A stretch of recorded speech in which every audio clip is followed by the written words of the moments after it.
বিশ্বের বাসযোগ্য শহরের তালিকায় আরও যুক্ত হলো ঢাকা।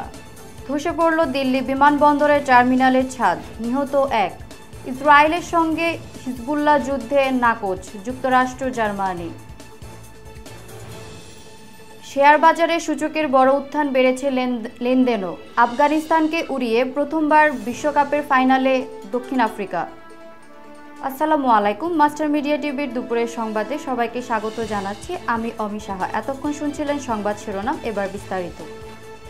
বাসযোগ্য শহরের বৈশ্বিক তালিকায় আরও পিছিয়ে পড়েছে ঢাকা।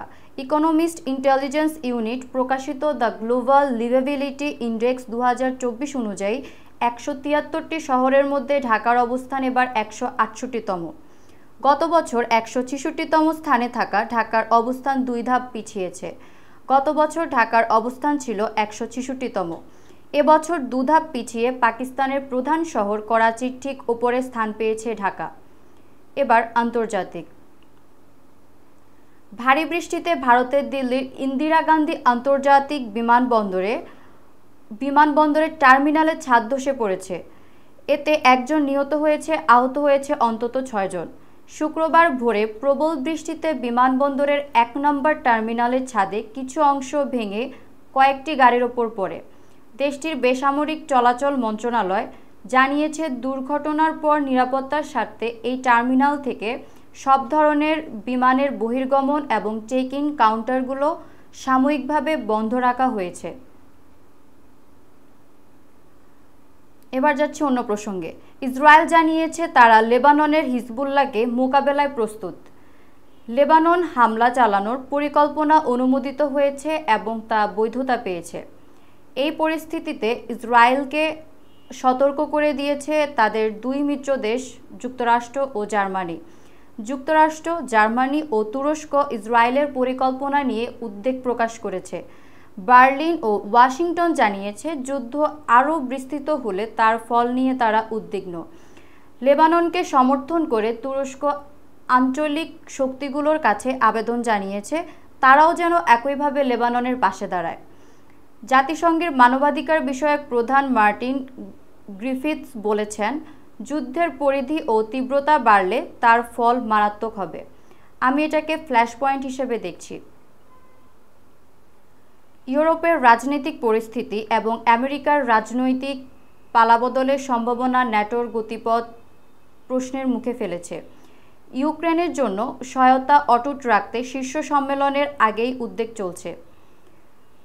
রাশিয়ার হামলার মুখে ইউক্রেনের প্রতি পশ্চিমা জগতের লাগাতার সমর্থন এতকাল সম্ভব হলেও ইউরোপ ও আমেরিকার কিছু রাজনৈতিক পরিবর্তনের সম্ভাবনা সেই নিশ্চয়তাকে প্রশ্নের মুখে ফেলছে।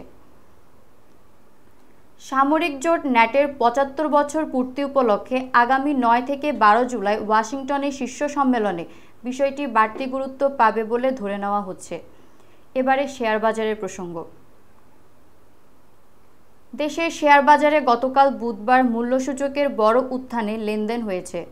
বেড়েছে লেনদেনের পরিমাণও, ফলে কিছুটা হলেও যেন স্বস্তিতে বিনিয়োগকারীরা।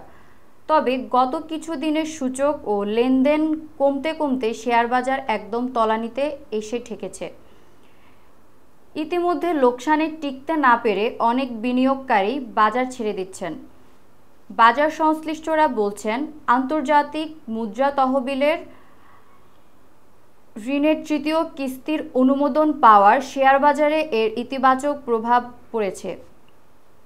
এছাড়া ঈদের পর বাজারে বিনিয়োগকারীদের অংশগ্রহণ বেড়েছে। এবারে খেলার খবর, ক্রিকেট। সেমিফাইনালে এসে এমন এক পেশে এক ম্যাচ দেখতে হবে কে ভেবেছিল। ক্রিকেট বিশ্বে প্রবাদের মতো করে প্রচলিত এক কথা, দক্ষিণ আফ্রিকার দৌড় সেমিফাইনাল পর্যন্ত। প্রতিটা বৈশ্বিক টুর্নামেন্টে ফেভারিট হিসেবে নাম প্রোটিয়ারা, কিন্তু সেমিতে গিয়েই খেই হারানোর স্বভাব তাদের। তার উপর এবারে প্রতিপক্ষ টুর্নামেন্টে বেসারপ্রাইজ প্যাকেজ আফগানিস্তান।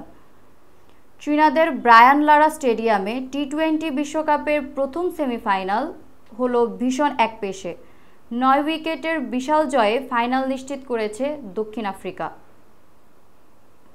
ধন্যবাদ এতক্ষণ সঙ্গে থাকার জন্য। মাস্টার মিডিয়া টিভির পাশেই থাকুন।